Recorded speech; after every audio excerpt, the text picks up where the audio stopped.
সুপ্রিয় শিক্ষার্থীবৃন্দ, সংখ্যা পদ্ধতি রূপান্তর প্রক্রিয়ায় আজকে আমরা শিখব কিভাবে হেক্সাডেসিমাল থেকে ডেসিমালে নিতে হয়। আগের দুইটা ক্লাসে আমরা দেখছি বাইনারি থেকে কিভাবে ডেসিমাল করতে হয়, অক্টাল থেকে কিভাবে ডেসিমাল করতে হয়। তো আমরা জানি বাইনারি হোক, অক্টাল হোক বা হেক্সাডেসিমাল হোক, আমরা যদি ডেসিমাল করতে যাই আমাদের অবশ্যই গুণের সাহায্য নিতে হবে। অর্থাৎ বাইনারি থেকে যখন আমরা ডেসিমাল করছি তখন 2 দ্বারা গুণ করছি, অক্টাল করার সময় 8 দ্বারা গুণ করছি। এখন যেহেতু আমরা হেক্সা থেকে যাব, আমাদের কাজ হচ্ছে 16 দ্বারা গুণ করব। ছোট্ট একটা উদাহরণ দেখো, উদাহরণ দেখলে তোমাদের বিষয়টা ক্লিয়ার হবে। ধরো আমরা একটা সংখ্যা লিখলাম A2B13, এটা একটা হেক্সা সংখ্যা। এটার আমাদের কি করতে হবে? এটার আমাদের ডেসিমাল করতে হবে। তো আমরা তো জানি যে হেক্সা থেকে ডেসিমালে যেতে হলে আমার কাজ হচ্ছে গুণের সাহায্য নেওয়া।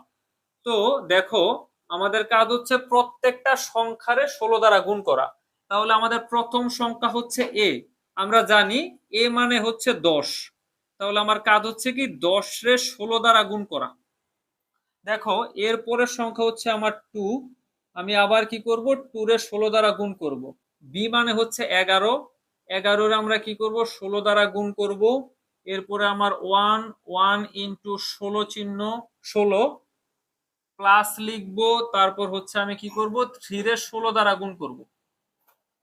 দেখো যতগুলা সংখ্যা ছিল আমি সবাইকে 16 দ্বারা গুণ করছি। দেখো দশমিকের পরে 3টা সংখ্যা ছিল B13। তো আগের ক্লাসগুলো যারা করছো তারা জানো দশমিকের পরে যে 16 গুলা থাকে সেগুলোর উপর মাইনাস থেকে কাউন্ট করতে হয়। তার মানে আমি 16 লিখছি 3 বার, তাহলে মাইনাস থেকে যদি কাউন্ট করি -1, -2, -3। আর দশমিকের আগে যে সংখ্যাগুলো থাকে এগুলা শূন্য থেকে কাউন্ট করতে হয়, 0, 1। বাস কাজ শেষ। এবার তোমার কাজ হচ্ছে এগুলো আমাদের ক্যালকুলেটরে মানগুলা বের করতে হবে। তো দেখো আমরা যদি এটা ক্যালকুলেটরে উঠাই তাহলে আমার মান আসবে 10 ইন্টু 16 পাওয়ার 1, তাহলে আমার মান আসবে হচ্ছে 160। আবার এতটুক যদি আমরা ক্যালকুলেটরে করি, আমরা জানি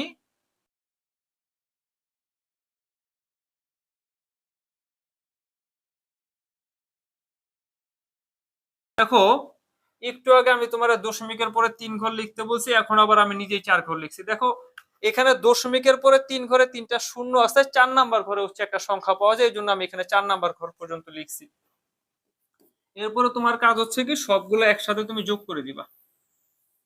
ক্যালকুলেটরে যদি সবগুলো একসাথে উঠাও, সবগুলো যদি একসাথে যোগ করো তাহলে তোমার মান আসবে 0.6875 প্লাস 0.003 প্লাস 0.0007। সবগুলো যদি যোগ করো তাহলে তোমার মান আসবে 162.6912। তাহলে এই হচ্ছে আমাদের হেক্সা ডেসিমালে কনভার্ট হয়ে গেল। যদি দেখো এবার অ্যান্সারটা লিখতে হবে সুন্দর করে। তো আমাদের প্রশ্নটা ছিল A2.B13। তো এটা আমার ছিল একটা হেক্সা সংখ্যা। তো যেহেতু এটা আমরা ডেসিমালে কনভার্ট করছি, আমার ডেসিমালে মান আসছে 162.6912, 6912। বা যেহেতু ডেসিমালে কনভার্ট হয়ে গেল আমি এটারে নিচে 10 লিখে দিব। আশা করি বুঝতে পেরেছো।